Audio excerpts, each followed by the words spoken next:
अस्सलाम वालेकुम। SM news के साथ मैं हूं मुक़द्दर रज़ा। SM न्यूज़ स्टूडियो में खुशामदीद। खबरों का सिलसिला बढ़ाते हुए अब शामिल करते हैं कराची से। कराची के इलाके लियारी मौला मदद मोहल्ला में रहायशी इमारत पर गुज़श्ता शब दस्ती बम हमला किया गया है और मोटरसाइकिल सवार मुलजिमान दस्ती बम फेंककर फरार हो गए। इसी हवाले से अपडेट कर रहे हैं SM न्यूज़ के ब्यूरो चीफ जुल्फ़कार अली। जी जुल्फ़कार, आगाह कीजिएगा इस हवाले से। जी बिल्कुल, कराची के गुंजान आबादी वाले इलाके लिहारी में एक ज़ेर तामीर रिहाशी मनसूबे के बाहर दस्ती बम हमले से खौफो हरास फैल गया, ताहम किसी जानी नुकसान की इतला नहीं मिली।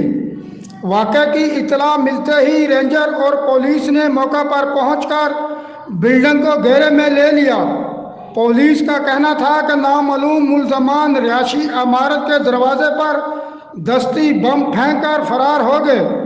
पुलिस का बताना है कि जाए वक़ुआ के करीब कोई CCTV कैमरा मौजूद नहीं है।